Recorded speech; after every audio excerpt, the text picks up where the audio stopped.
Boa tarde, pessoal, tudo bem? Para quem não me conhece, meu nome é Jaqueline, eu sou analista de educação do SESC, da unidade de Madureira 2, no Shopping dos Peixinhos.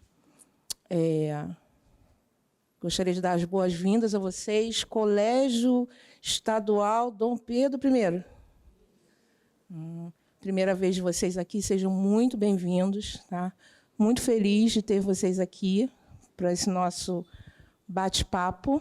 Então, pessoal, vou falar para vocês um pouquinho do Projeto Consciências, tá? Antes de passar a palavra. Então, o Projeto Consciências, o objetivo é de promover a discussão e a reflexão acerca das temáticas e problemáticas relacionadas à questão de raça e o racismo estrutural brasileiro. Em consonância à Lei Federal 10.639, de 2003, todo mundo conhece, né? Sim? Ai, que susto. O projeto é realizado em formato multilinguagem, com realizações em oficinas, cursos, rodas de conversa, passeios, apresentações e exposições que acontecem nas unidades do SESC e espaços parceiros. Então, é um projeto que é aberto para todo o público. Tá? Vocês podem acompanhar as redes sociais do SESC. Eu acho que é a unidade de São João, que é mais perto, Caxias, Nova Iguaçu.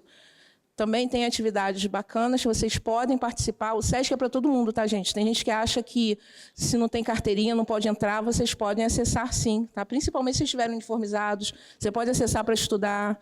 Tem atividades de robótica, programação. Então, aconselho a acompanhar as redes sociais do SESC, tá? Para saber o que está rolando, que é bem legal para vocês. Tá? Deixa eu passar. Quer falar? Vou passar para a amiga, vai falar da nossa parceria entre o SESC e a PGE, e depois a gente começa o nosso bate-papo. Boa tarde, pessoal. Meu nome é Priscila. Eu sou coordenadora de pesquisa e publicações científicas do Centro de Estudos Jurídicos, aqui da PGE. Tá? Também sou responsável pela equipe que fez a visitação para vocês. Nossa equipe de história são nossos estagiários. A gente tem essa parceria fantástica com o SESC, não só com o restaurante que tem aqui embaixo, que vocês passaram, que é o Bistrô, mas também vários projetos que o SESC traz para cá e a gente disponibiliza o espaço e o equipamento, como é o Projeto Consciências. Esse já é o 3º ano, se eu não me engano, que a gente está aqui com o Projeto Consciências, trazendo justamente palestrantes para falar sobre diversos temas ligados ao combate ao racismo de alguma forma. Né? Hoje a gente tem aqui o Alcino Amaral, maravilhoso. Sigam eles nas redes sociais, tá? Porque já está lá. Eu já estou seguindo. E também pedi para divulgar com vocês aí a professora Paloma. Ela ficou de divulgar para vocês o perfil dele. Tá? A gente já está aqui há algum tempo. Em regra, é a última quarta-feira do mês que a gente tem um evento. Como a Jaque já falou, ele é aberto ao público, né? De alguma forma. E, então, não só vocês vindo com a escola, mas tendo a oportunidade de estar aqui, o nosso prédio também é aberto ao público de alguma forma. Essa visitação que vocês fizeram, ela é disponibilizada, por enquanto, de segunda a sexta-feira, mas basta se vocês estiverem passeando pelo centro do Rio, com seus amigos, quiserem apresentar, só pedir lá embaixo, os monitores vão descer e vão fazer essa visitação, seja com uma pessoa, 2, 3, um grupo maior a gente só pede para avisar, para a gente poder se organizar, mas fora isso, está sempre aberto ao público. Eu vou chamar aqui a Cecília, que é a nossa curadora das exposições, que vocês viram lá embaixo também, que ela acabou de chegar para falar também um pouquinho do projeto. Obrigada. Oi, boa tarde, pessoal. Desculpa o atraso. Enfim, bem-vindos todos. Bom, peguei a fala da Priscila no meio, não sei bem o que ela já adiantou, mas só reforçando, né? O Centro Cultural é aberto para todo mundo. A visitação das exposições é de terça a sábado, de 10 da manhã às 6 da tarde. O acesso é gratuito, então vocês podem vir, trazer amigos, trazer família, são todos muito bem-vindos. A gente agora está com uma exposição que vocês devem ter passado lá antes, né? Que fala sobre as questões ambientais decorrentes da ação predatória do homem na natureza. As nossas exposições costumam sempre abordar temas que são de interesse geral, né, e principalmente da Procuradoria, de debater como a questão ambiental, que é um assunto que a gente tem ouvido muito falar recentemente, por conta de todos os desastres que a gente vem vivenciando recentemente, infelizmente. Então, a gente tenta, através de exposições de arte, trazer assuntos que são interessantes para serem pensados. Né? E a gente tem essa parceria incrível com o SESC, do Projeto Consciências. Toda última quarta-feira do mês, a gente faz uma atividade, convida as escolas, convida um palestrante para compartilhar a vivência, a experiência deles e dar o exemplo para vocês, né, jovens que estão aí a ponto de iniciar uma trajetória profissional, para ajudar também a pensar sobre caminhos possíveis. Era isso. Eu queria dar, então, mais uma vez as boas-vindas e iniciar nossa atividade. Obrigada.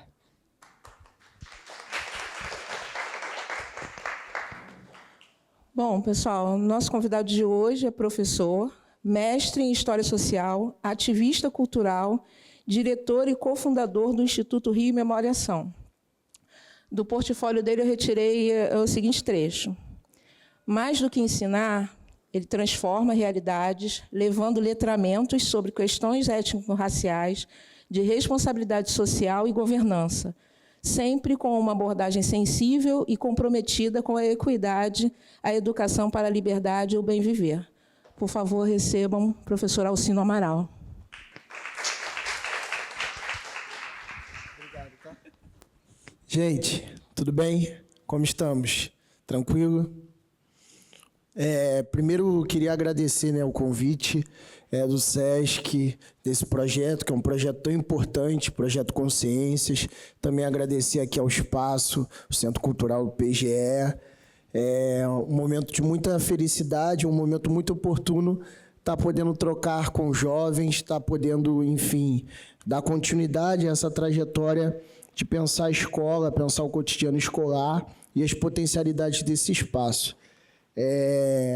Eu sei que a proposta inicial era de uma palestra, né? E até mesmo a disposição que a gente está aqui seja um momento em que eu vá falar e que a gente vai ficar ali, de certa forma, passiva, escutando, mas eu proponho, não sei se eu vou ter êxito nesse exercício, mas eu proponho meio que transgredir essa proposta, né? O que eu queria trazer aqui, na verdade, é uma conversa, um bate-papo, uma roda, né? Que, enfim, vai precisar e vai demandar da participação, acho que de todos e todas nós. Então, eu trouxe uma apresentação, mas a ideia é muito mais que a gente converse, que a gente troque ideia, que a gente participe.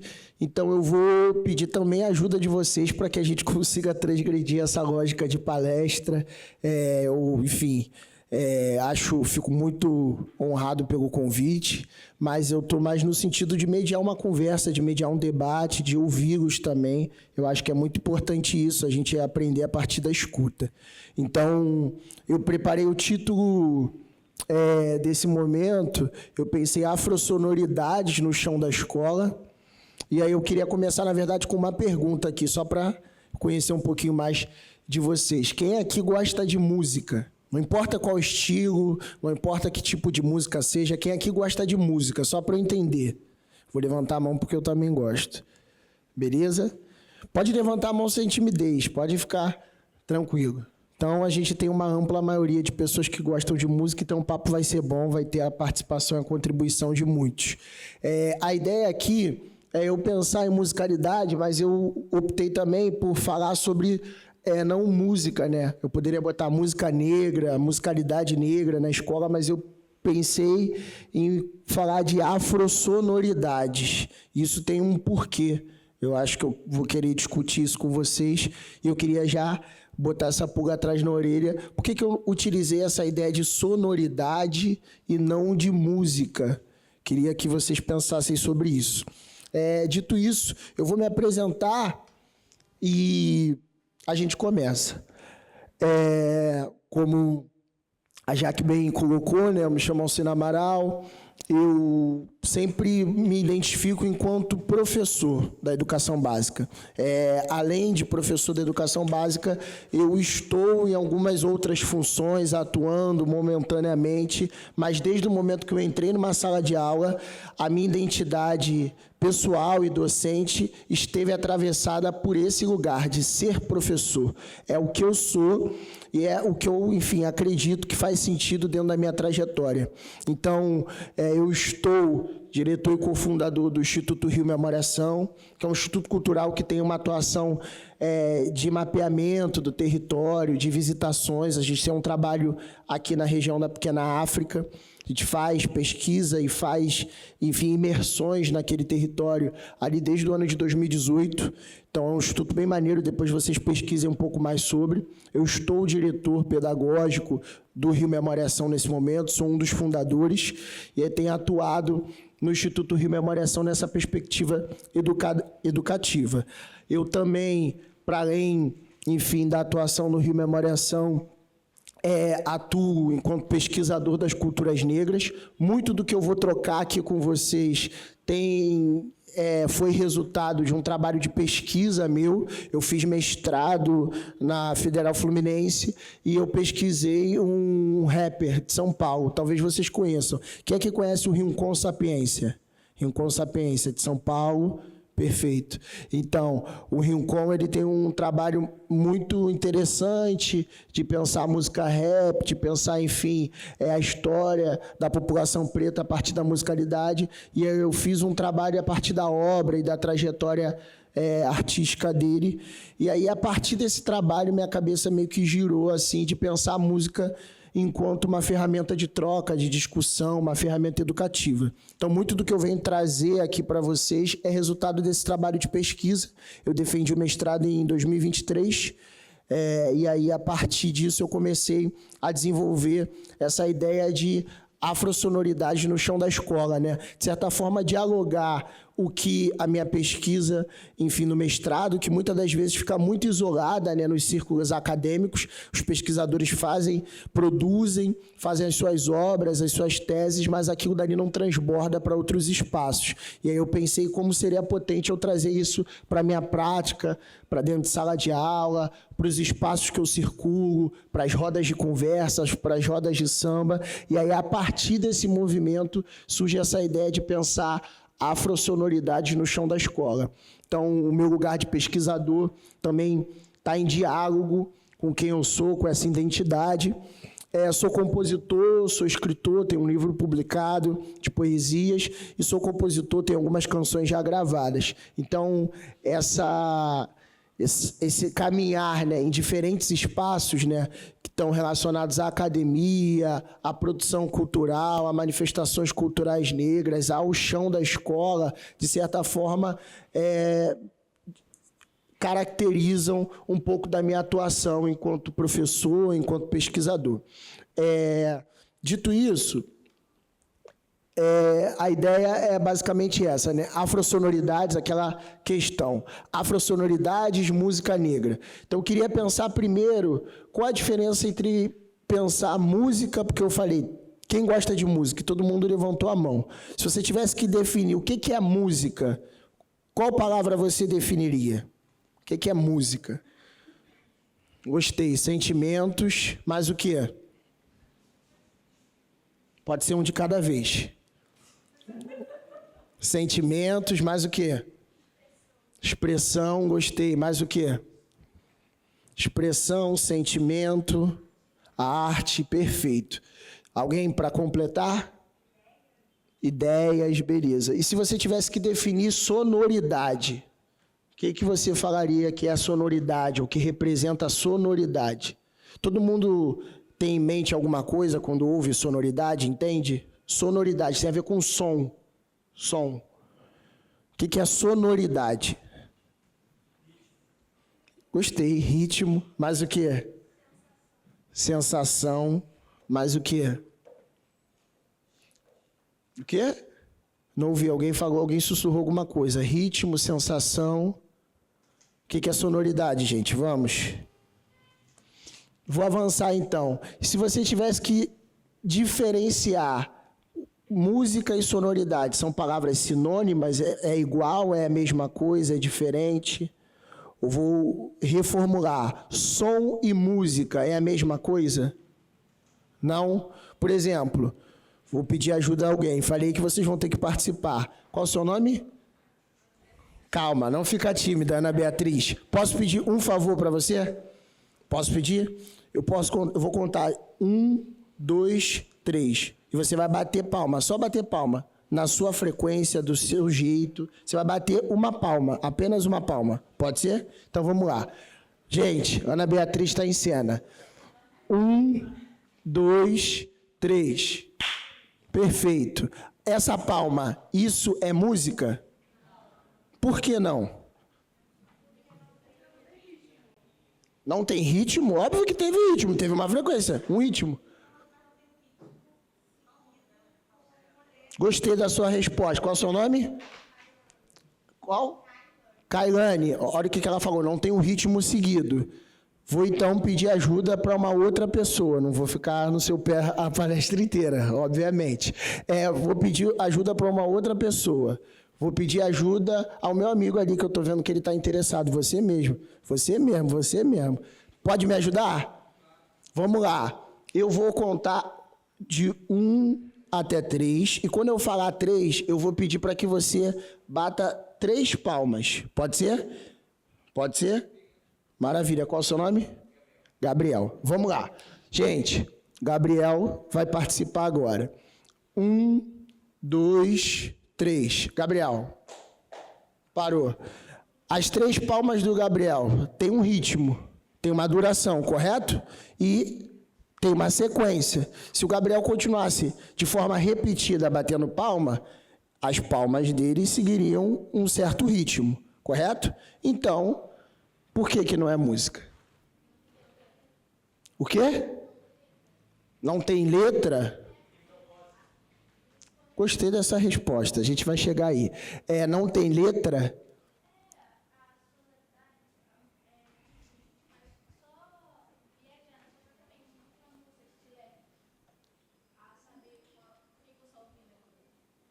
Então, perfeito. Acho que dá...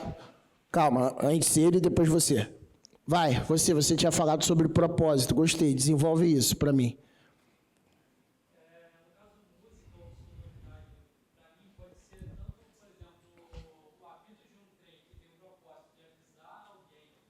Interessante.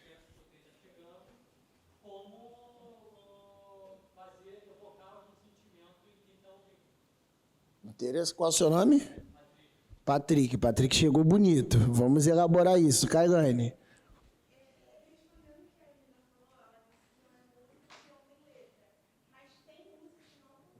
Perfeito. Perfeito, é só a batida. Então, pessoal, a gente entra numa questão aqui.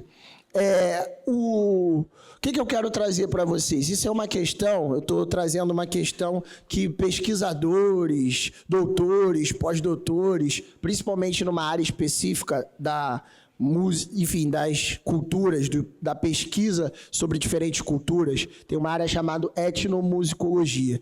E eles se debatem anos, teses e mais teses para discutir justamente isso.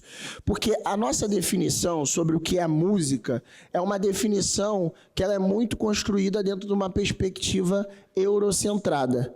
Né? E aí vocês devem já estar, talvez, cansados de ouvir essa história, mas, infelizmente, muito do que a gente sabe sobre as coisas, sobre os sentidos das coisas na nossa sociedade, são resultados desse processo. Então, o que a gente tem sobre música foi sempre construído numa perspectiva eurocentrada. E aí, quando os pesquisadores se depararam com outras civilizações, com outras culturas, eles se depararam com uma grande questão, que o que a gente entende por música não é tão universal, tão fácil de ser identificado. Mas, pegando carona no que vocês trouxeram, tem uma dimensão de sentido. Música não é só o som. O som, ele está em todo momento, inclusive nessa palestra. A gente está falando, conversando, e vocês estão ouvindo diferentes sonoridades a partir do momento em que eu estou falando. O som é um fenômeno físico, está relacionado às ondas sonoras que permitem com que, a partir de uma determinada frequência e altura, vocês escutem. Som não é música. Música tem o som sendo produzido com um sentido socialmente compartilhado.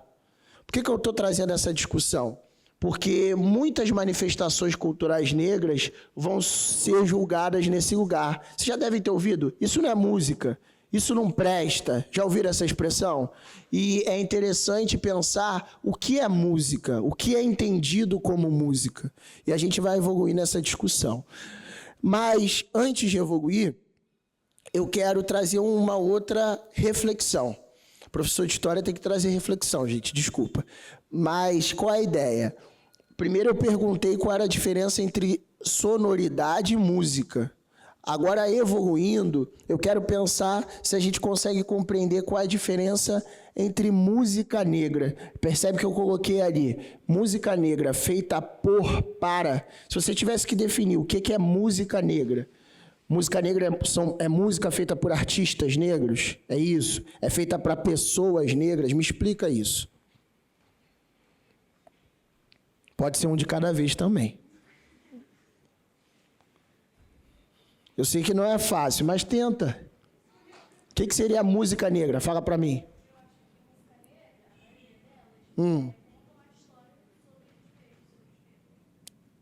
Então, se você está falando música negra, tem uma temática relacionada à população negra, seria nesse lugar. Mesmo sendo composta, feita por pessoas não negras, seria isso? Beleza. Alguém discorda, concorda da percepção dela? Você. Desculpa, meio segundo. Eu não perguntei seu nome. Fala. Laísa? Perfeito. Você? Ana Raquel, por favor.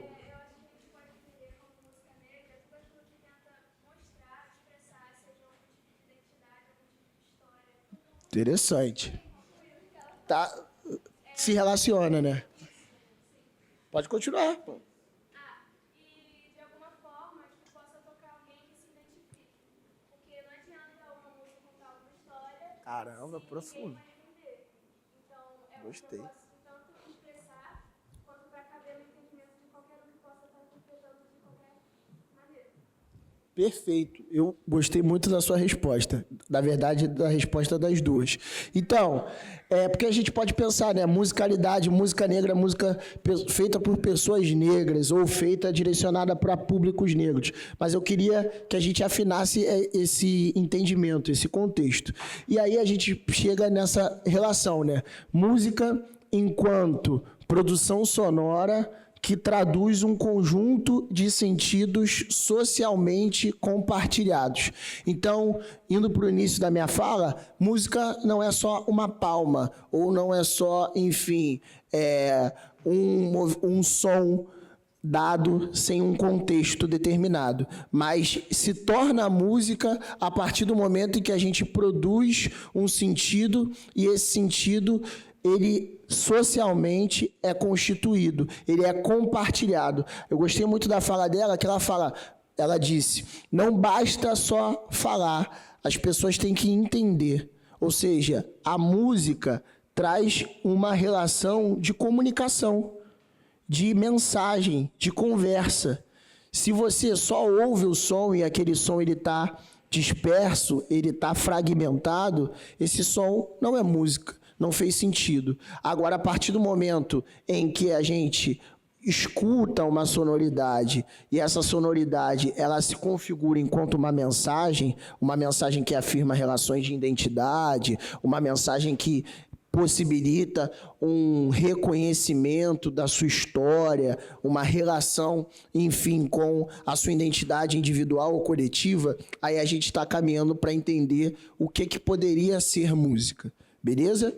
E aí, nessa ideia de um sentido socialmente compartilhado, a gente não pode pensar que a nossa definição de música, historicamente, está atravessada por uma experiência, que é a experiência da diáspora negra nas Américas. O Brasil foi o país que mais recebeu africanos durante 3 séculos consecutivos. E a vinda dessas pessoas, eu estou querendo dizer, a expertise, os saberes, os modos de ver o mundo, os medos, os sonhos, os anseios dessas pessoas constituíram, mudaram, conformaram, contribuíram para o que a gente pode entender enquanto é música, ou mesmo o sentido, o porquê se faz, se produz, se comunica a partir de música. Então, tem um historiador, esqueci o nome dele, perdoe-me, mas ele tem um estudo que ele vai falar que aproximadamente, se a gente for pensar em números gerais na demografia do tráfico, desembarcaram nos territórios onde hoje é o país Brasil aproximadamente 4,8 milhões de africanos. Desse número, que é também aproximadamente 50% do número de toda a diáspora negra, ele sempre traz a probabilidade de terem muitos músicos, de terem muitos percussionistas, de terem muitos tocadores, cantadores, violeiros, é enorme. E essas pessoas vão introduzir suas formas de se expressar musicalmente e sonoramente no que a gente entende do que é música. Então, a música negra, na nossa experiência, ela é atravessada por conta da diáspora. Essa imagem que está aí é uma imagem bem maneira que, enfim, foi pintada por um artista francês chamado Jean-Baptiste Debré. Ele foi um dos artistas mais famosos que pintou o período colonial brasileiro.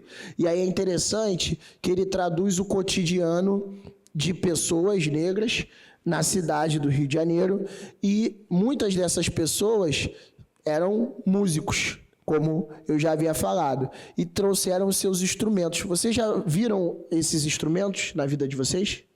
Alguém já viu algum desses instrumentos? Já ou não? Esse instrumento aqui é uma carimba.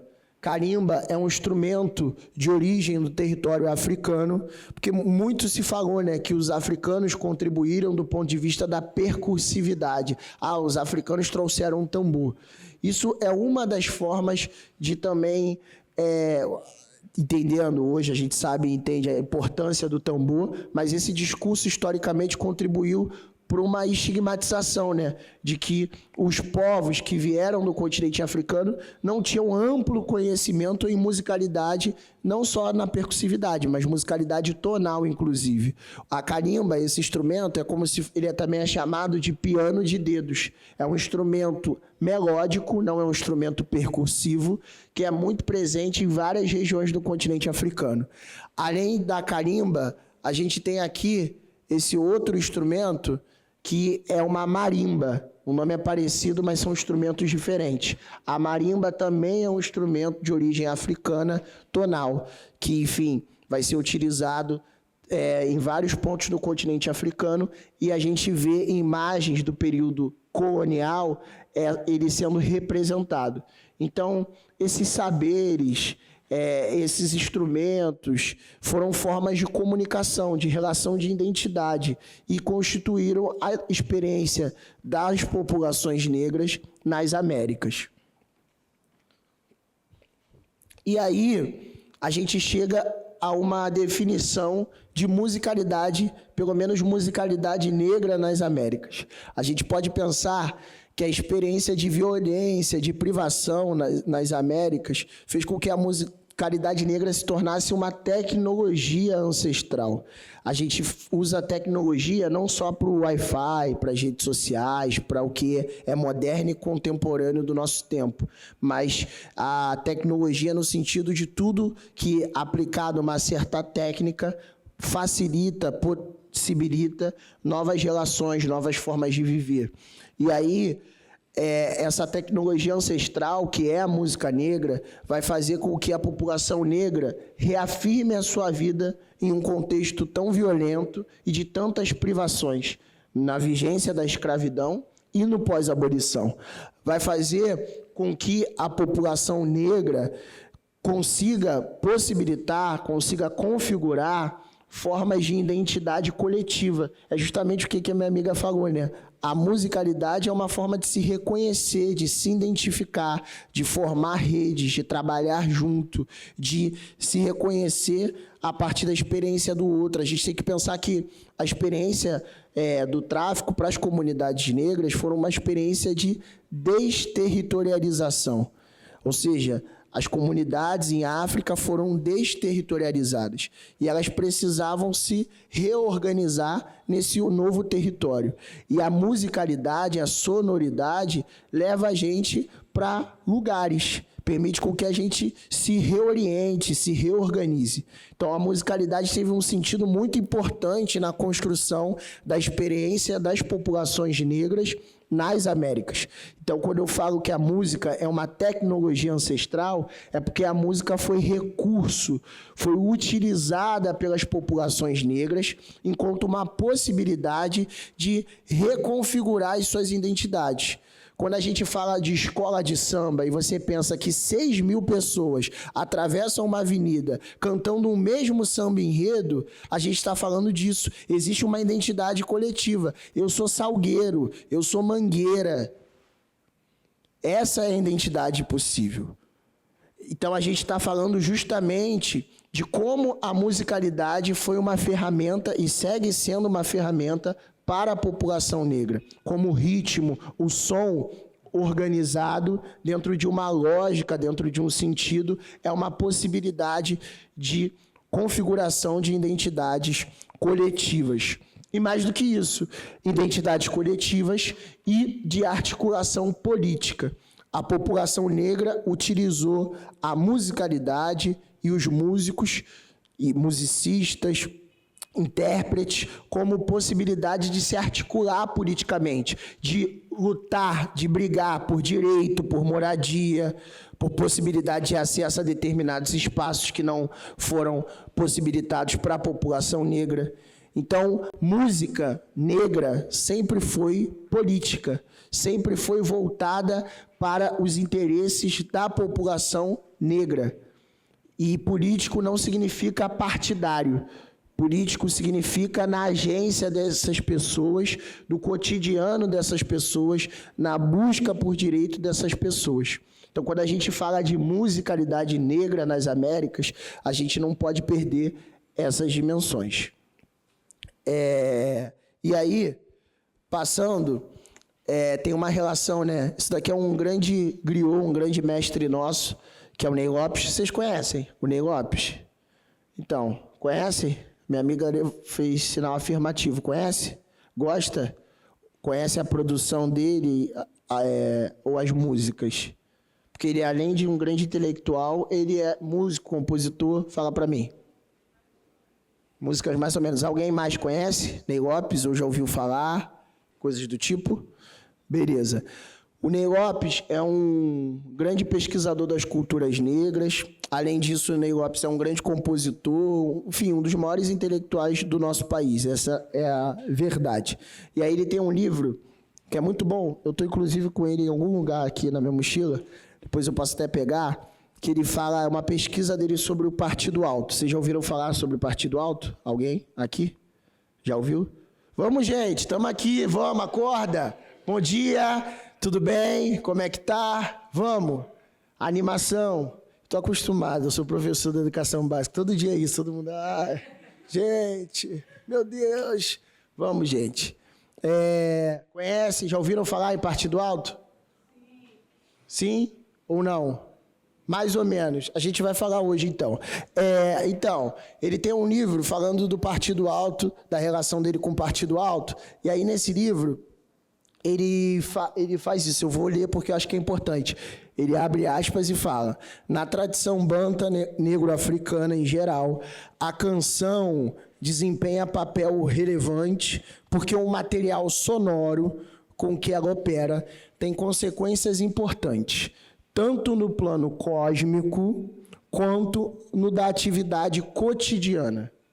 O canto, associado ou não à dança, coordena e sustenta os esforços do remador, do caçador, do pastor e de todo aquele que trabalha. Enfim, E isso, da mesma forma, serve para demonstrar a fé do iniciado, os sentimentos de amor e de orgulho pessoal. Vamos lá, vamos do início da fala. Ele fala sobre tradição banta. Alguém sabe, imagina o que é isso? Tradição banta? Ninguém sabe? Beleza, então vale a pena falar. Pessoal, banta vem de banto ou bantu, que são povos, na verdade é um grande tronco linguístico e cultural que fica ali na região da África Central, aproximadamente onde hoje ficam os países de Congo, Angola. Dali vieram a maioria das pessoas, dos africanos, que chegaram no Brasil. Então, toda vez que a gente fala que o Brasil está diretamente relacionado ao continente africano, a gente tem que pensar que a África é uma diversidade muito grande, vocês devem imaginar e saber isso. E existem diferentes culturas, lugares, geografias quando a gente pensa em África. Mas, se falando de Brasil, aí eu estou falando especificamente do Brasil, existe uma região no continente africano, que é essa região da África Central, que tem uma cultura chamada cultura banto, ou bantu. E boa parte das pessoas que chegaram aqui vieram desse lugar. Então, várias manifestações culturais são originárias dessa região do continente africano. Então, por exemplo, capoeira. Quem já ouviu falar em capoeira? Capoeira é de origem, tem uma relação com os povos banto. Outra manifestação cultural, jongo. O jongo tem a ver com a experiência dos povos banto.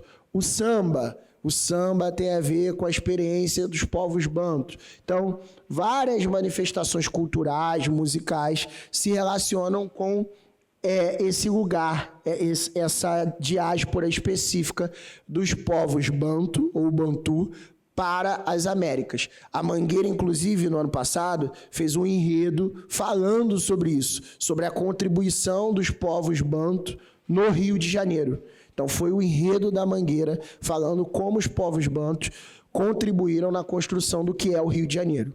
E aí, quando ele fala que existe uma tradição dos povos de origem banta, ele fala negro-africana, de uma forma geral, relacionado com a musicalidade e a sua importância no cotidiano, e a musicalidade e a sua importância para além do cotidiano, no plano cósmico, ou seja, nesse plano de reconexão do homem com a natureza, com a sua ancestralidade, com o que é metafísico, está para além do que é entendido, do que é compreendido fisicamente. Então, ele coloca um sentido muito específico da vida para a música. A música para esses povos que vieram do continente africano, da África Central, tem um valor muito grande nesse lugar do cotidiano e desse lugar do plano cósmico. Então, o percursar de um tambor evoca uma relação com a nossa ancestralidade. Isso é a base de boa parte das casas religiosas africanas. Então, a musicalidade evoca uma relação com o ancestral. A outra ideia é a musicalidade no trabalho. Então, vários são os exemplos nas Américas dos chamados cantos de trabalho. Os cantos de trabalho eram cantos entoados na lida, no dia a dia de trabalho, na lavoura, nas lavouras de café. A gente pode pegar o exemplo no próprio Estados Unidos, nas lavouras de algodão dos Estados Unidos. As pessoas negras utilizavam a música como uma possibilidade de atuação no cotidiano, no dia a dia. Então, por isso que ele fala sobre essa dimensão do trabalho, a relação do remador, a relação do caçador. Então, a música sempre foi uma ferramenta, sempre foi uma tecnologia para esses momentos, para essas especificidades. E aí, tem alguns exemplos que eu gostaria de dar. A gente consegue entrar naquele link? Esse aí mesmo, perfeito. Pode... Se puder aumentar um pouquinho.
Essa música, ela tá no álbum, né? O nome desse álbum é O Canto dos Escravos. Alguém já conhecia, já tinha ouvido falar nesse álbum?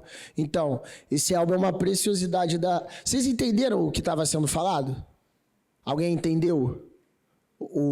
Tem ideia? Qual língua, se você tivesse que responder, qual língua tá sendo cantada? Você sabe, conseguiria?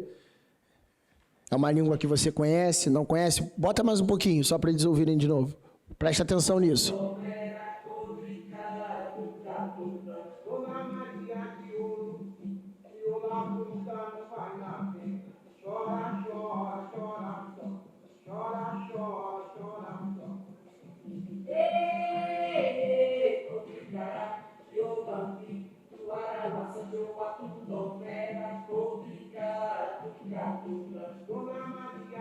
Pode parar. Vocês perceberam? Então, vou conectar com o início do que a gente falou, né? A gente falava de música enquanto produção de sentido compartilhado. Uma das bases para a gente compreender, para a gente dar sentido, é o nosso entendimento. Vocês conseguem entender o que está sendo falado precisamente? Conseguem? Ou algumas partes? Só algumas partes. Isso. A gente vai chegar por aí. Legal. Tá maneiro. Então, se vocês perceberem, tem umas partes que dá para entender, parece português, né, próximo ao português, e tem umas partes que a nossa compreensão fica mais dificultada, né? Porque a gente não consegue entender quais palavras estão sendo cantadas. Então, tem justamente relação com o que a gente estava falando.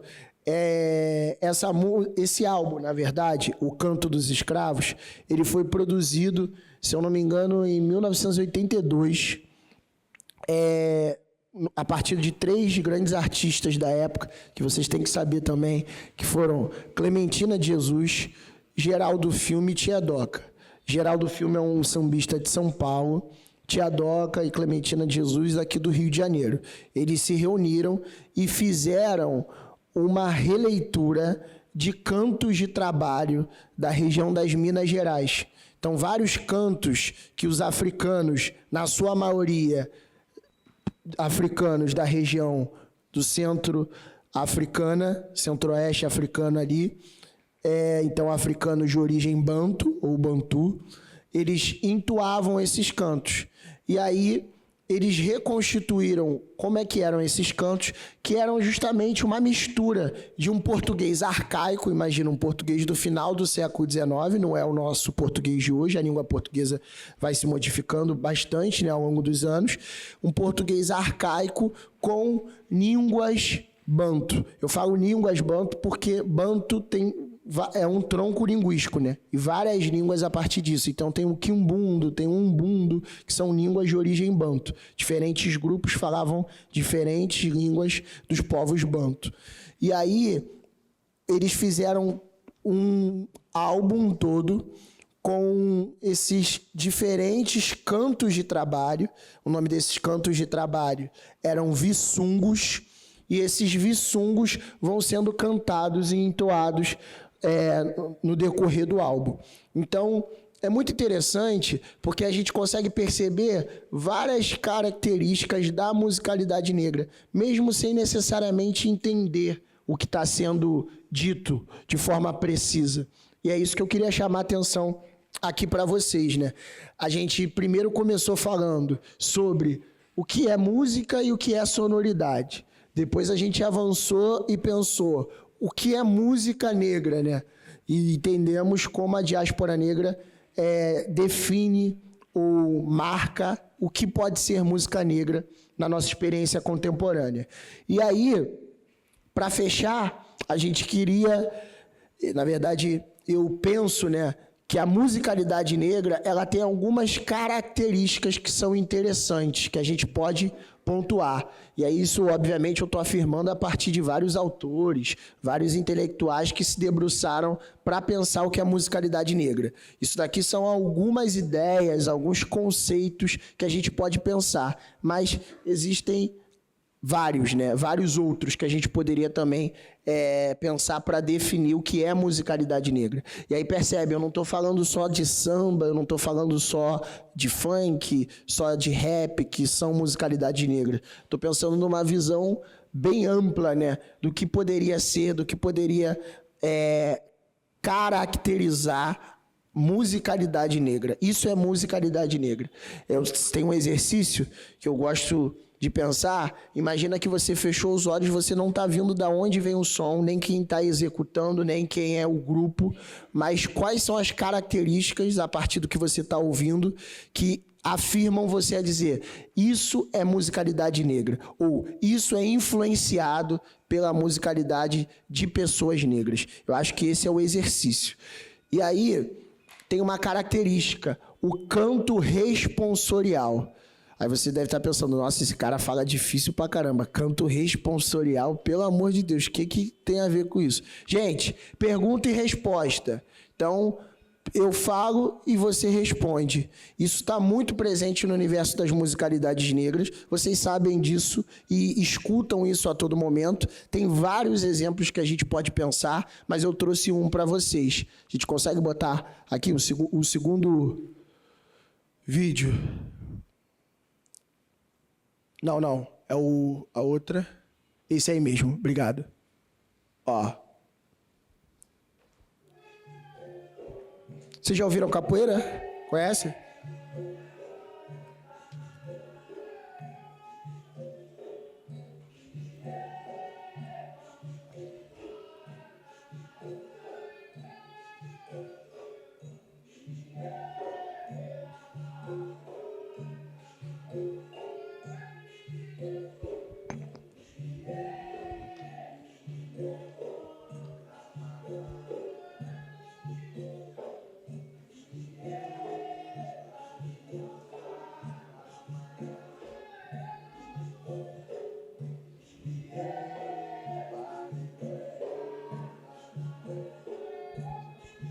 Pode parar. Pessoal, vocês perceberam essa relação de pergunta e resposta? Então, na capoeira isso é muito presente, né? Ele fala, Iê, viva meu mestre. E todo mundo responde, Iê, viva meu mestre, camará. Iê, a capoeira. Iê, a capoeira, camará. Então, existe uma dinâmica que está impressa. Alguém que está puxando, entoando o coro, canta, e a outra pessoa responde, um coro. Né? É a ideia de um coro. Então, o canto responsorial está diretamente relacionado a manifestações culturais negras justamente nessa percepção da coletividade, né? Então, algo muito importante, por exemplo, para a capoeira. A gente não faz nada sozinho, a gente faz em roda. Então, não teria sentido, por exemplo, eu estar falando essa palestra se vocês não estivessem aqui para a gente trocar, para eu ouvir, para a roda girar. Da mesma forma, a capoeira e a musicalidade negra, quando enseja o canto responsorial, está falando, a gente precisa de troca, a gente precisa que essa energia retorne. Então, se eu falo, Iê, viva meu mestre, as pessoas têm que responder, Iê, viva meu mestre camará. Então, o canto responsorial é muito presente. É presente nas lógicas de samba, é presente nas lógicas do próprio rap, como um vai respondendo o outro. Então, essa ideia de pergunta e respostas. Eu falo e vocês repetem. Eu falo e vocês repetem. A ideia do canto responsorial. A outra coisa é essa dimensão do cotidiano, né? E aí está muito relacionado com o que a gente falou sobre os cantos de trabalho. Então, os viçungos e outras cantorias retratam tanto do ponto de vista temático, quanto do ponto de vista da prática musical sonora, está relacionado a esse cotidiano, a esse dia a dia, o que as pessoas vivem, o que as pessoas estão passando. Então, o cotidiano é muito presente nas musicalidades negras. A outra ideia é a ideia do improviso. E essa ideia está muito presente, por exemplo, no rap, né? Quem aqui ouve rap? Hip hop? Boa. Pensei que ia ter mais gente, hein, gente? O rap tá fraco aqui. O que tá acontecendo? Trap? Quem aqui ouve trap? Ah, entendi tudo. Beleza. Mas, além disso, vocês provavelmente ouvindo trap já ouviram falar em roda de rima, correto? Roda de rima. Qual é a lógica da roda de rima? Se eu tivesse que explicar para alguém que nunca vivenciou, nunca experienciou essa dinâmica de roda de rima. Imagina, você está recebendo um gringo, você tem que explicar, ó, mais tarde a gente vai numa roda de rima. Como é que você explicaria? Pode ser um de cada vez, que o gringo está esperando. Vamos? Por favor. Perfeito.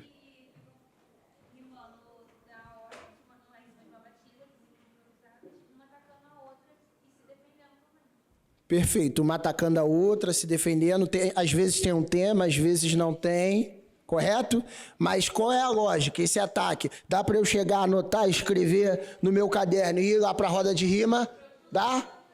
Não. Tudo o quê? Pô, tirou, Ana? Qual é o seu nome? Desculpa. Laís, ó. A Laís falou. Tudo fruto da improvisação. Então, a ideia do improviso, né? O improviso é uma característica presente em muitas formas e expressões musicais negras. Então, por exemplo, a gente pensa como essa dinâmica do improviso está relacionada nas batalhas de rima, no partido alto. O partido alto é um gênero, um subgênero dentro do samba, pode ser entendido assim. Para o Ney Lopes, ele tem uma definição que é a forma mais autêntica do samba, da expressão do samba. E o partido alto está relacionado com o estribilho, que é um verso que se repete, né? E a partir desse estribilho as pessoas rimam, né? Então, sei lá, pegar um partido alto aleatório. Xangô da Mangueira, ele vai falar, moro na roça, nunca morei na cidade, compro o Jornal da Manhã pra saber das novidades. Moro na roça, nunca morei na cidade, compro o Jornal da Manhã pra saber das novidades. E a partir desse estribilho que vai se repetindo, as pessoas, como numa roda de rima, vão versando sobre o cotidiano, sobre provocando o outro, né? Duelando com o outro, falando sobre o que está acontecendo. Então, como o partido alto tem a ver com o improviso. E aí, quando eu falo de improviso, primeira coisa que a gente tem que pensar é que o improviso está relacionado, gente, a uma tradição popular de cantoria. Então, o improviso está muito relacionado à forma como as canções são desenvolvidas ou foram desenvolvidas historicamente na experiência, principalmente da musicalidade popular. Boa parte dos artistas, grandes artistas que a gente tem hoje, eles não necessariamente aprenderam música nos formatos, nas métricas socialmente compartilhadas e entendidas dentro do Ocidente enquanto forma de música, ou seja, escolas de música e coisas do tipo. Eles vão traduzir a música a partir do sentimento, da experiência. Então, é uma inflexão da fala pro canto. E aí a gente vai improvisando. É aquela coisa, né? Você esqueceu a letra da música especificamente, mas você lembra qual é a melodia. E você vai construindo a partir da melodia que você lembra. Então, vários ritmos, o repente, a cantoria de viola, tem improviso. Está relacionado com a dinâmica de improvisar, de certa forma, sair de uma situação a partir da sua inventividade, a partir da sua habilidade de organizar as palavras de forma rápida, de forma ágil. E aí eu gosto sempre de pensar como o improviso também está diretamente relacionado à experiência, à história social de pessoas negras nesse mundo, que é um mundo recortado por inúmeras assimetrias raciais, e aí muitas das vezes as pessoas negras têm que improvisar em dar conta, por exemplo, de viver com um salário completamente arrochado, de dar conta, de vivenciar, de experienciar o tempo todo situações que são desafiadoras, que te colocam à prova. Então, improvisar no dia a dia está relacionado à prática, à experiência subjetiva e cotidiana de pessoas negras. Então, é isso, você tem que empreender, você tem que fazer, tem que se virar. É aquela grande expressão, você tem que se virar. Porque ninguém vai fazer para você. Porque nesse mundo que nos colocaram, nada foi feito, pensado para a gente.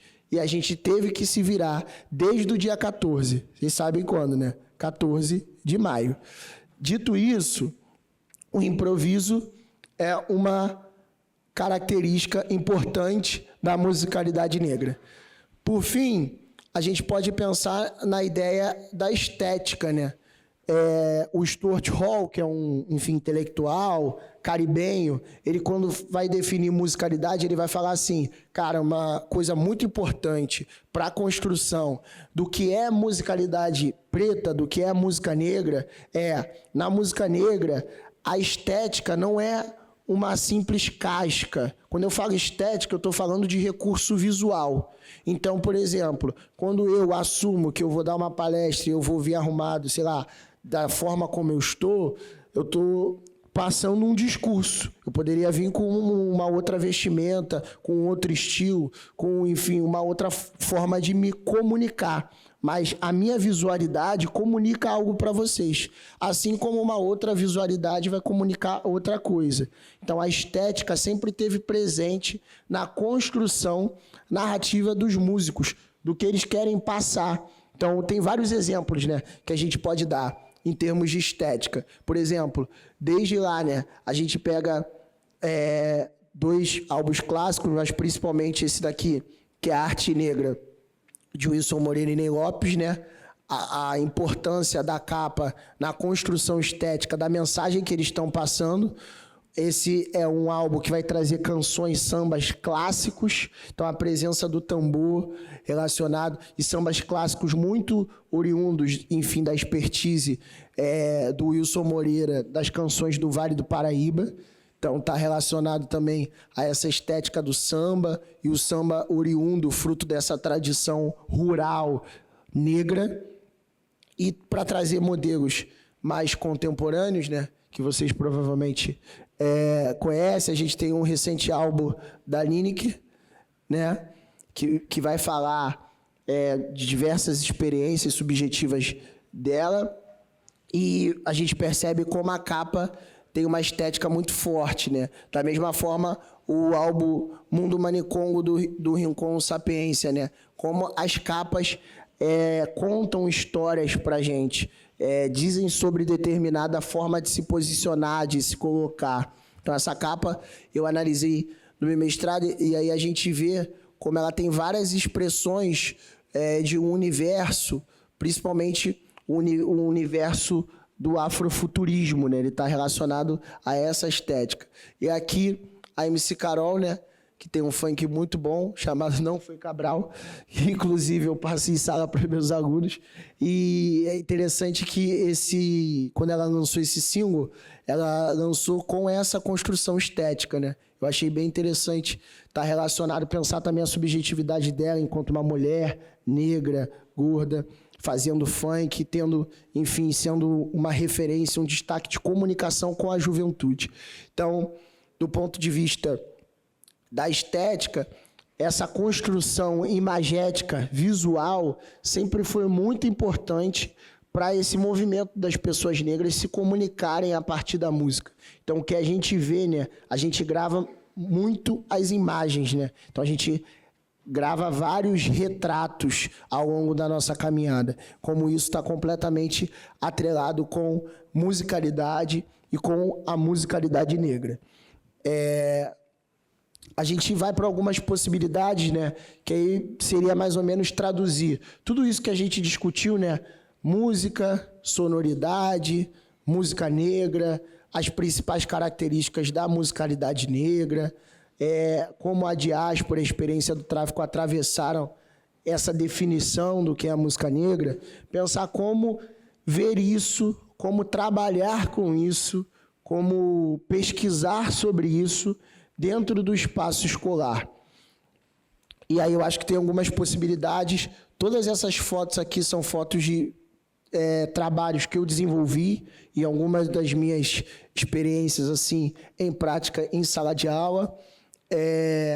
Esse daqui, vou começar por essa. Esse daqui foi um trabalho que eu fiz, se eu não me engano, em 2019, foi antes da pandemia, visitando algumas escolas municipais do Rio de Janeiro.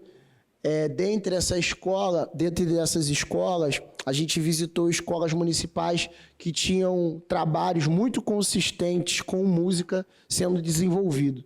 E aí, isso daqui foi uma experiência numa escola em Irajá, se eu não me engano. A gente foi para mais de uma escola, mas essa foi uma experiência numa escola em Irajá, em que a gente desenvolveu lá com os estudantes um laboratório de musicalidade.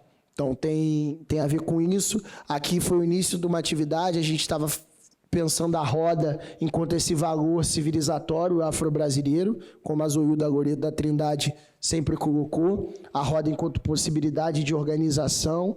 Então, por isso que existe roda de capoeira, roda de jongo, roda de samba. A roda sempre foi uma forma das pessoas negras se organizarem. E uma forma muito mais democrática, muito mais participativa, né? Eu comecei falando que a ideia era ser uma roda de conversa, né? Percebe que essa disposição, vocês enfileirados, um atrás do outro e eu aqui na frente, dificulta a nossa interação, né? E aí, quando eu chamo a minha amiga para participar, outra pessoa vai participar, as pessoas ficam tímidas, porque está todo mundo sentado. Então, a gente também ser ator, agente e colocar em roda, né? Para que todo mundo se olhe, né? Assim, tem algumas pessoas que se escondem, eu sou mais tímido, eu entendo. Eu também já fui tímido em algum momento antes de ser professor.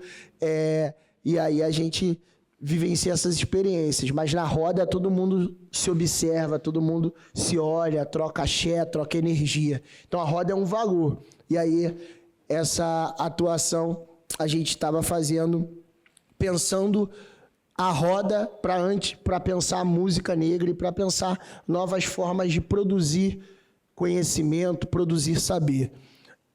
Aí aqui foi um outro trabalho que eu fiz já num outro contexto escolar, de uma escola particular, de elite, enfim. Não foi no contexto da escola pública, da educação básica, mas a ideia aqui é que a gente construiu um mapa a partir dessa relação, né? Essa relação das sonoridades.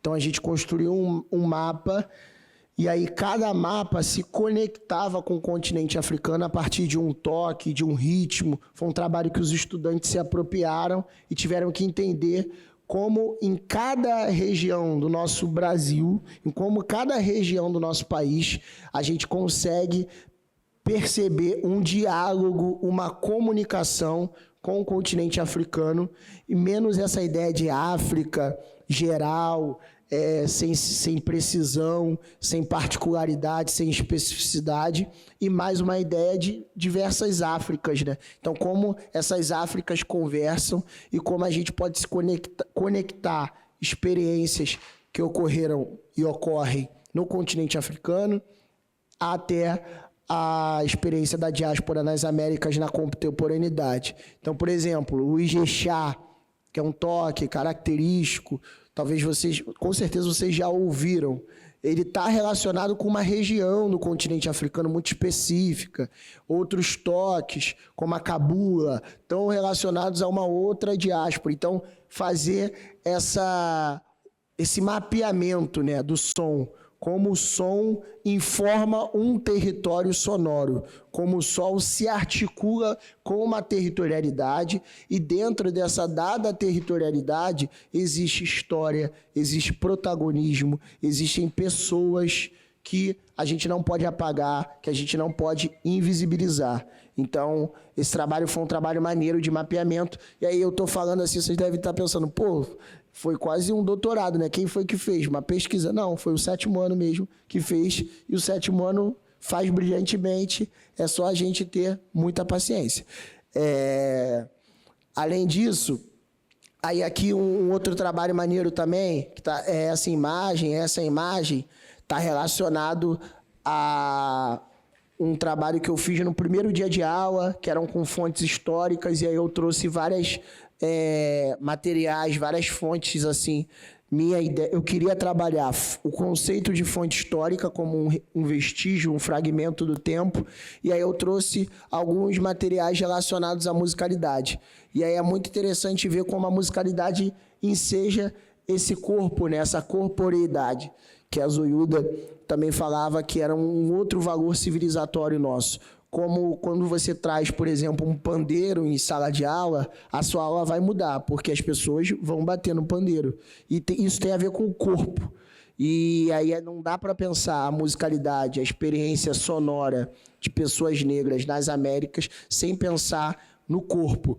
O Stuart Hall, falando desse intelectual caribenho que eu já citei, ele fala que o corpo é o único capital cultural do negro nas Américas. Então, a pessoa negra faz tudo o que faz a partir do corpo. O que está fazendo com que vocês entendam e que, de certa forma, a gente se conecte são as palavras que eu estou entoando, e essas palavras, ou nessas palavras, está grafada a minha corporeidade. A gente podia gravar um texto e pedir para uma outra pessoa falar, e essa pessoa falaria a mesma coisa, mas de forma diferente, porque o que eu falo tem a ver com o meu corpo, como eu me posiciono, como eu penso, como eu me organizo corporalmente, como, enfim, as minhas memórias, como os meus saberes se organizam dentro desse corpo, dentro dessa materialidade que é a minha identidade. Então, a gente poderia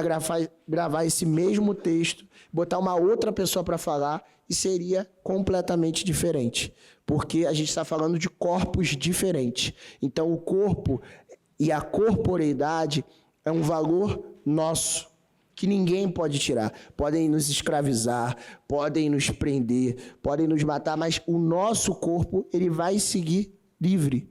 Porque a gente imprime, a gente grafa, a gente ritualiza o nosso corpo da nossa forma. Então, a corporeidade sempre foi um recurso para que pessoas negras continuassem livres, com a perspectiva de liberdade sobre os seus horizontes. Então, quando a gente fala sobre o pandeiro, quando a gente fala sobre trazer tambor para a sala de aula, quando a gente fala sobre reorganizar o espaço, a gente está falando de usar o corpo enquanto potência. Historicamente, no Ocidente, o corpo sempre foi o lugar da limitação, de ser limitado.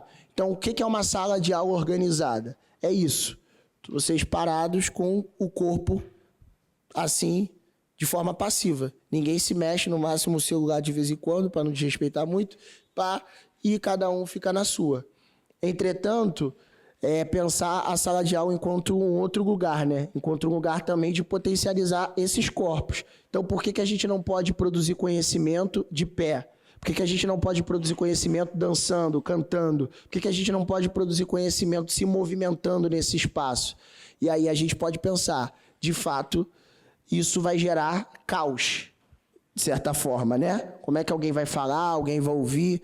Mas a gente percebe que a percepção do que é caos, ou do que é caótico, e do que é organizado, também está diretamente relacionado, historicamente falando, a uma compreensão ocidental branca. Um exemplo mais gira, as pessoas cantam, dançam, se movimentam e não tem caos. O que tem é uma organização muito grande.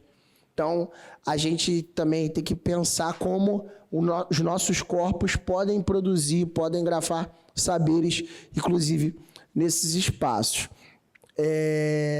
E aí, para sistematizar, né, tudo que eu acho que eu falei, eu acho que a musicalidade e as sonoridades, ou as afrossonoridades no chão da escola, elas podem atuar de diferentes formas, né? A gente pode pensar a atuação, a gente pode pensar a relação de usos em diferentes escalas. Então, a gente pode pensar em aspectos literários, aí para os professores, né, principalmente, a gente pode pensar, enquanto está trabalhando uma música ou musicalidades, nos aspectos relacionados à escrita, à estrutura, à autoria. Então, música é também uma construção literária. Então, pensar como a música pode nos dar ferramentas para discutir essas temáticas. Então, eu trago uma música e, a partir da música, eu vou discutir a forma, a estrutura. São versos de que tipo? Como esses versos estão organizados? Então, é uma possibilidade de atuação. Os aspectos literários da musicalidade.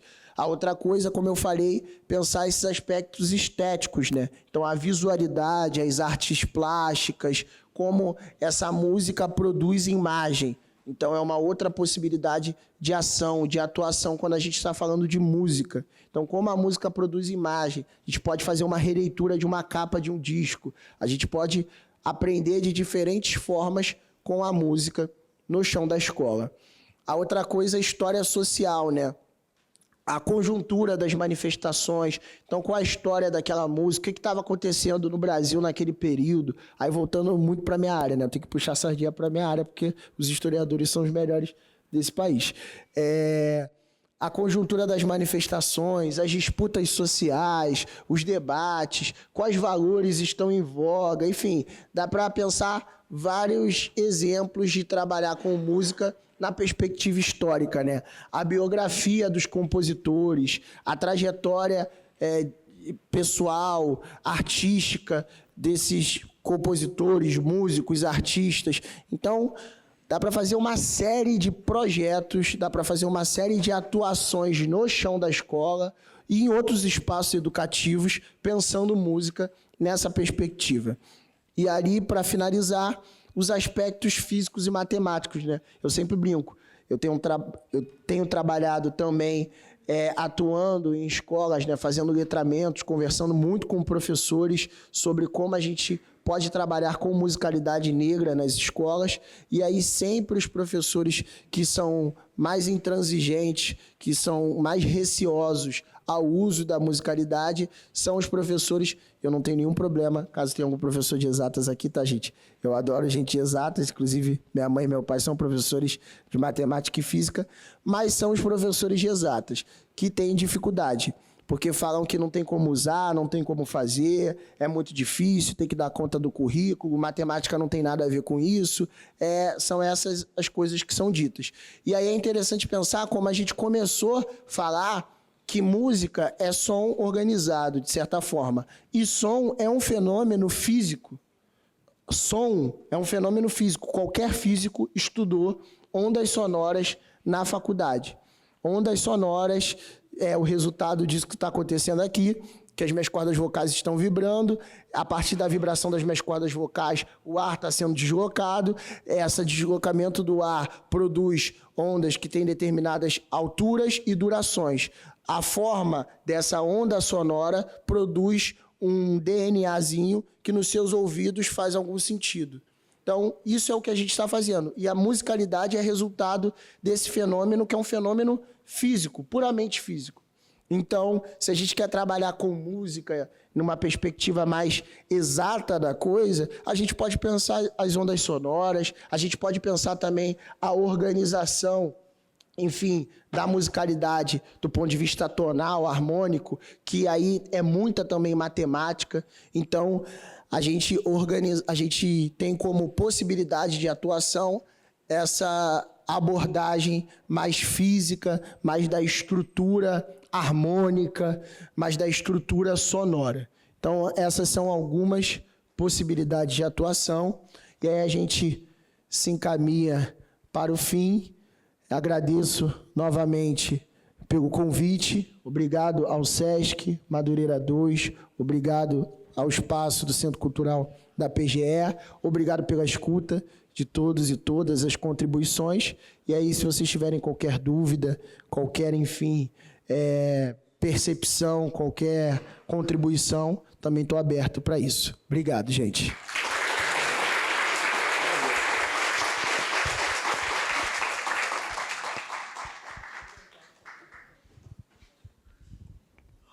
Boa tarde, pessoal. Eu sou a Mônica, trabalho junto com a Jaqueline.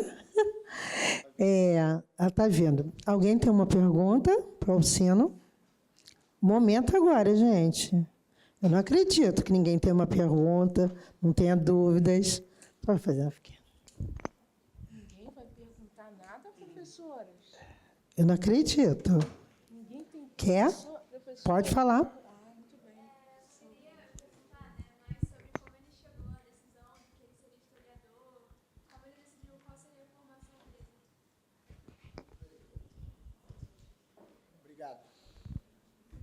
Obrigado pela pergunta. Essa pergunta é engraçada. Tem uma resposta engraçada, né? Porque, como eu falei, eu sou filho de 2 professores. O seu Alcino, também como eu. Quer dizer, eu sou como ele, né? Eu sou como ele e como meu avô, também Alcino. E a minha mãe, Kátia. Doutora Kátia. E meu pai é professor de física, se conheceram na faculdade, inclusive. Meu pai é formado em física, minha mãe em química. E aí, durante toda a minha trajetória escolar, né, ali desde do princípio, até mesmo quase no final, quase no 3º ano do ensino médio, eu tinha uma certeza na vida. Só uma. Eu não sabia muito, eu não era um adolescente jovem de muitas certezas. Mas a única certeza que eu tinha é que eu não queria ser professor. Eu falava, eu não vou ser professor de jeito algum. Por quê? Meu pai é professor, minha mãe é professora, e, pô, eu sei que é muito sacrifício mesmo. Vou usar essa expressão por conta do contexto educacional aqui. Porque, enfim, precarização, eles trazendo prova, com um monte de demanda, por serem professores, e eu já visualizava que era um lugar de muita dificuldade mesmo, né? Sem romantizar, tem as suas maravilhas, eu acho que como todas as áreas tem, mas é um lugar que, no contexto da educação hoje, no nosso país, é muito precarizado. Então, a minha certeza era, eu não vou ser professor. E aí, cara, eu não deveria ter falado eu não vou ser professor tantas vezes, né? Porque me tornei. Mas o que aconteceu? Foi um caminho muito natural, porque por mais que eu não quisesse ser professor, na minha trajetória escolar, eu era um aluno, pensa aí num aluno mediano, assim, tirava... Enfim, isso é muito relativo, mas em termos de nota, eu era... na média sempre, 6, 5 e tal, em todas as matérias. Não gostava de estudar, só gostava de jogar bola, esporte e tal, sempre gostei muito.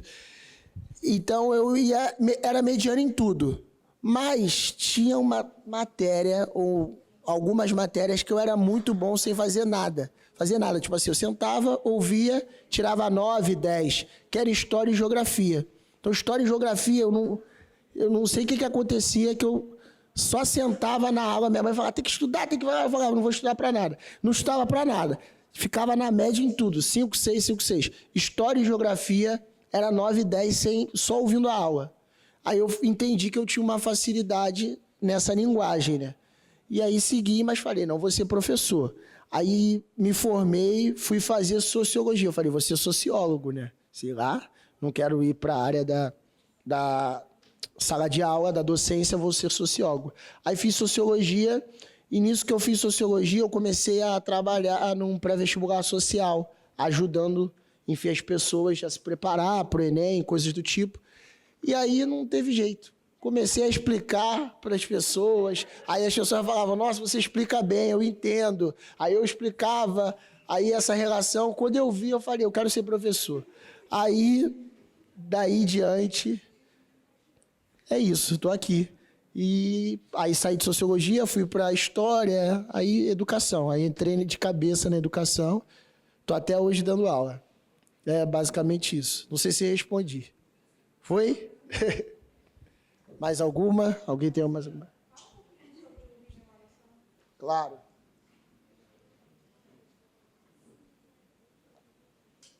Vou falar. Pessoal, o Rio Memoração é um instituto cultural que surgiu em 2019, no Rio de Janeiro. Ele foi fundado por mim e pelo Bernardo Pupi. Ele surgiu a partir de uma inquietude nossa, assim, em pensar a cidade, ali num contexto em que a gente visualizou uma situação relacionada a uns institutos pretos da região da Pequena África. Vocês conhecem a Pequena África do Rio de Janeiro? Já ouviram falar nesse termo, Pequena África?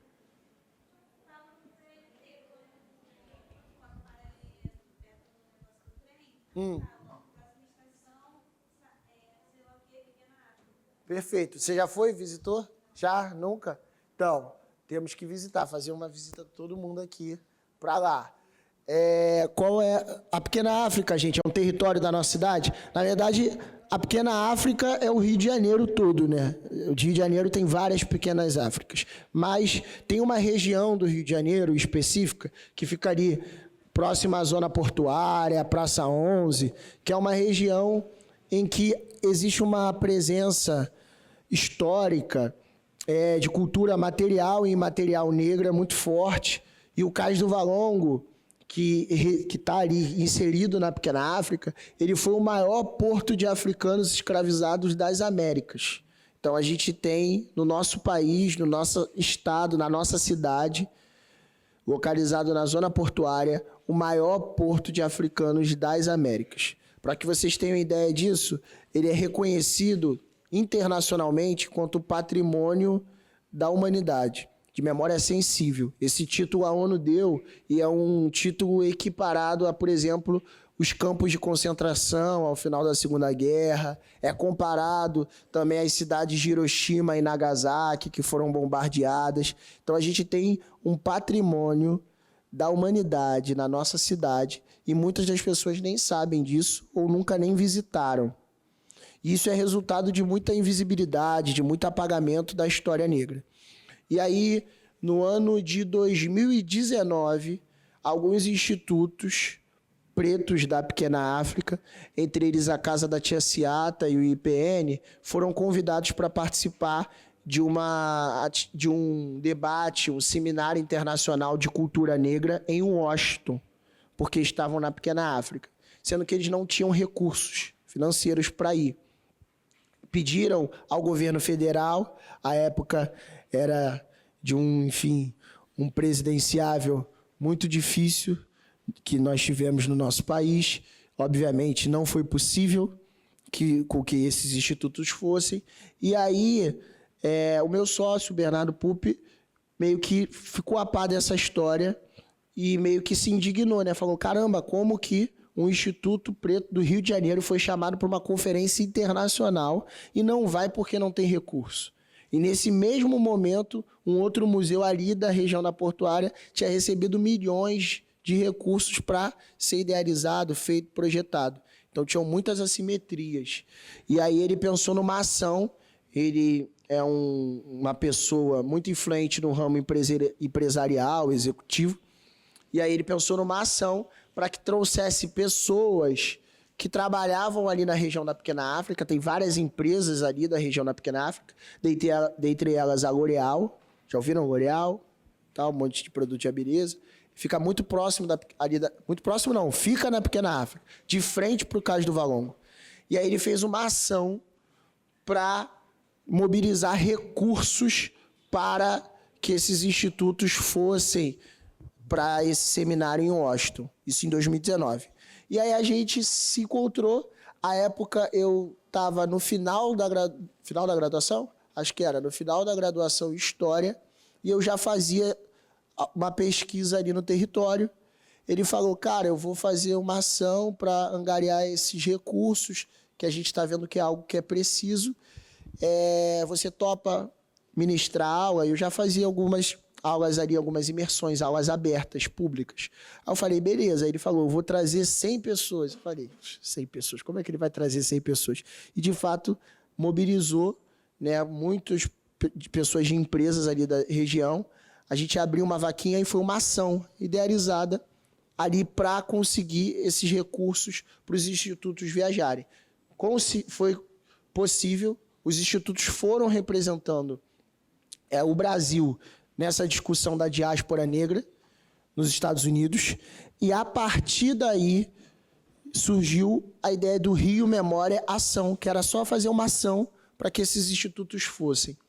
E aí a gente começou a trabalhar junto e pensou em estender essa ação, que foi uma ação pontual, para uma possibilidade de atuação no território. A gente fez uma articulação com várias instituições do território, ganhou um reconhecimento por ter feito esse movimento tão importante, e aí de lá para cá a gente tem trabalhado pensando principalmente em memória, território, história, fazendo imersões, visitações, cidadania, direito à cidade no território da Pequena África. Então a gente faz pesquisa no território. Além das pesquisas, a gente elabora roteiros imersivos, a gente dá formações, cursos relacionados a essas temáticas, território, memória, história. Então, a gente está trabalhando. Aí, agora a gente está numa parceria com o IDG, que é o órgão responsável pelo Museu do Amanhã, atuando ali no território, numa formação. Então, muita coisa boa tem acontecido. E o Rio Memória Ação, para além desses movimentos institucionais, tem por razão de ser provocar a gente, né, enquanto carioca, a reconhecer a importância dos territórios. Então, a gente não abre mão de fazer aberto a todo o público, então, às famílias, aos estudantes, aos professores, aos moradores. Então, é um percurso que a gente faz aberto no território, na Pequena África, o Circuito de Herança Africana. O próximo circuito vai ser dia 14 de junho. Então, fica também o convite. Se vocês quiserem conhecer, puderem, sigam lá Rio Memória Ação e já garanto o ingresso de vocês. Dia 14 de junho a gente está lá. Tem vários roteiros, vários guiamentos no território. O nosso tem um diferencial, né? A partir disso que vocês viram, eu não podia dar o percurso sem música. Então, o nosso tem música, tem samba, tem capoeira, tem um monte de, enfim, música, de gêneros musicais. Então, é uma contação de história que é cantada. Então, é bem maneiro, é bem interessante, é um diferencial. Quem quiser conhecer, Rio Memória Ação. É isso. Mais alguma pergunta, pessoal? Ok. Patrick, né? Qual a sua habilidade específica favorita? O que você mais gosta de dar aula? História. Uma boa pergunta. Pô, essa daí você me deixou confuso agora. Cara, vou te contar, não sei. São muitos temas, mas eu particularmente tenho uma estima muito grande por história do Brasil, assim. Não é que eu não fique engraçado, né, como são os olhares. Os estudantes amam história, por exemplo, Primeira Guerra, Segunda Guerra, eles amam isso. Se você dá uma aula de Segunda Guerra Mundial, o estudante fica enlouquecido, qualquer estudante. Já dei aula para diferentes públicos, geralmente estudante. Você quer cativar um estudante, fala, gente, hoje é aula de Segunda Guerra, é bomba, o estudante fica enlouquecido, ama, ele vai prestar atenção, não tem bagunça. Eu já não gosto, eu acho um saco, sendo bem sincero, mas são percepções. Então, acho que Brasil, mas Brasil... Aí Brasil é muita coisa. Brasil eu gosto desde o período nem colonial. Eu gosto do Brasil desde eu pensar a ocupação desse território pelos povos indígenas até contemporânea. Brasil eu gosto de tudo mesmo. Então, muitos temas. Brasil Império, Brasil Colonial, Brasil República, é maneiro pra caramba. Brasil é muito bom, né? Depende do que você tá falando, no geral. Brasil é muito bom. Mas é isso, eu gosto muito de dar aula de história do Brasil, assim. Entendeu? Respondi? E você, o que você mais gosta? De história. Você gosta de história? Isso é muito bom. Eu gosto também disso, mitologia. Mitologia é muito bom. Eu, inclusive, dando aula disso, né? Porque no início, assim, quando... Mitologia é uma aula também que a garotada curte bastante. E aí, por muito tempo, quando a gente estuda a Grécia Antiga, a Roma Antiga, eu comecei dando aula a partir da mitologia.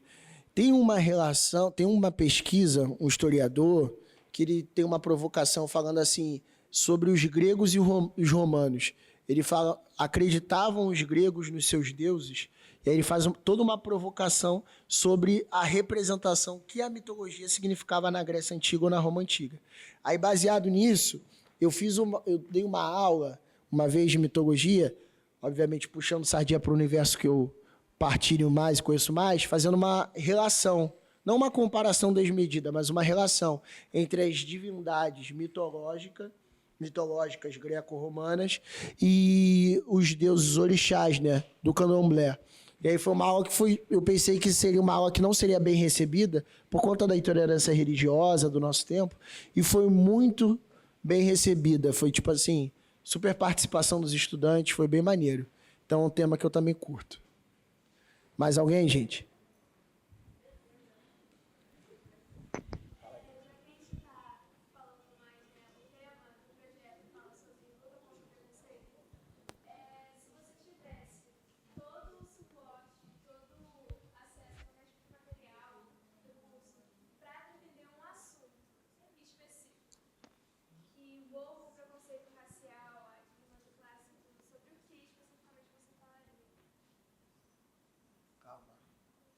Eu entendi. Calma. Profunda. Essa daí foi tese de doutorado, essa, mas vamos lá. Vamos lá.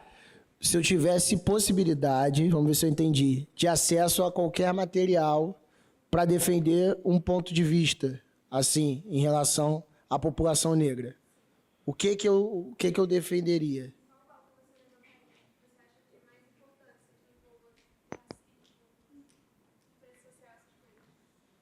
Profundo mesmo. Cara, então, eu acho que está muito relacionado... Tem duas pautas que eu acho que são muito importantes. Vou falar essas pautas, não em ordem de importância, mas eu vou falar essas pautas assim, no que der na minha cabeça. Porque quando a gente fala de questão racial, muitas pessoas botam o bordão, né, de uma pauta que ela é menor, né, como se fosse uma pauta identitária. Esse termo, inclusive, é um termo que é muitas das vezes utilizado para diminuir a relevância ou a importância de um tema. Isso é uma pauta identitária. Então, ele não me ofende, esse termo, mas eu acho que quando a gente fala de população preta, principalmente, a gente tem que frisar, e eu busco frisar isso, eu sou um professor, sou o maior defensor da educação básica, pública, de qualidade para todos, mas eu acho que a gente também tem que falar, e eu tenho percebido muito sobre isso, sobre dinheiro. Eu acho que é um tema que a população preta tem muita dificuldade, principalmente por conta dos acessos que nos são possibilitados, e mais do que isso, porque parece que falar de dinheiro é falar de uma contradição, que eu não vejo de forma tão contraditória, ainda mais se a gente perceber que a gente vive numa sociedade, está inserido numa sociedade capitalista. Então, eu acho que um tema que eu defendo é o dinheiro, e não um dinheiro, capitalista, coach, nada disso. Mas o dinheiro na perspectiva de que a gente precisa pautar e saber valorizar os nossos serviços. Saber botar na mesa e falar, não, o meu trabalho vale isso. Porque teve pesquisa, porque teve história de muita resistência, de muito apagamento para que a gente chegasse aqui. Então, eu acho que falar de dinheiro, e falar de dinheiro de forma responsável, evidentemente, mas também pautar isso. Porque a população negra, por muito tempo, deram ouros, maneiro, parabéns, não sei o que lá, mas é importante que a gente tenha acesso a esses espaços de tomada de decisão e de acesso ao recurso. E isso, muitas das vezes, é invisibilizado em outras narrativas que não sei se é por aí. Porque quando o bicho pega mesmo, você tem que ter o dinheiro para fazer o Pix do gás, o Pix para alimentar as crianças, o Pix para sobreviver. Então, ideologia é muito bom. E eu acho que a gente tem que estar ideologicamente alinhado com um projeto que seja um projeto sustentável para a gente, enquanto corpo preto. Mas a gente tem que saber falar como eles falam com a gente, de dinheiro. Esse é o primeiro ponto. E o segundo ponto, saúde. A nossa população preta, sobretudo a juventude negra, está e sofre, sempre sofreu, isso é um projeto político, mas a gente tem que falar de saúde. Então, a população preta em todos os índices, não precisa ir muito além. Você pega todos os índices de saúde, a população preta sofre com isso, historicamente falando, e hoje, no dia a dia, no cotidiano. Então, a gente tem que falar de saúde mental para os nossos jovens, para principalmente a rapaziada, os homens pretos. A gente tem que estar alinhado com isso. E muitas das vezes eu percebo algumas lideranças negras, pessoas importantes, influentes, falando de muitas coisas, mas esquecendo esse viés, esse olhar. A gente tem que se cuidar, porque se a gente não se cuidar, a gente está enfraquecido, porque o sistema quer a gente dessa forma. Quer a gente cabisbaixo, atordoado, cansado, improdutivo, para direcionar a energia no que a gente precisa. E o que a gente precisa, enquanto possibilidade de libertação, é estar alinhado com os nossos princípios. Eu falo, o que me ajudou em termos de saúde é a capoeira. Eu recomendo a todo mundo. A capoeira é mais do que uma dança ou uma luta. A capoeira, aí depende da perspectiva de quem está passando e tal, mas a capoeira é uma forma de autocuidado. E não é autocuidado desses autocuidados que estão famosos nas redes, que todo mundo posta, autocuidado, que na verdade é um alimento do próprio ego. A capoeira é e sempre foi uma forma de conexão negra, africana, de bem-estar, de cuidado com o corpo, de exercício, de cabeça, saúde mental principalmente. Então a capoeira para mim tem sido um refúgio. E aí eu reforço, rapaziada preta, principalmente os homens pretos, que aí acho que tem uma identificação, a gente tem que saber falar sobre as nossas dores, conversar, se abrir, se colocar, não ficar nessa de se cobrar, se autocobrar, se autossabotar, porque a vida é muito dura pra gente. A gente é o marginal, a gente é o violento, a gente é o que vai ser escamoteado, chicoteado, preso, esculachado, o que toma dura. Então, se a gente não tiver alinhado na cabeça, a gente não dá conta. Enfim, então, para a população preta de uma forma geral, as mulheres negras também sabem os desafios e os BOs que vivem cotidianamente. Então, saúde é muito importante e a gente não pode não falar de saúde. Então, dinheiro e saúde. Acho que é isso.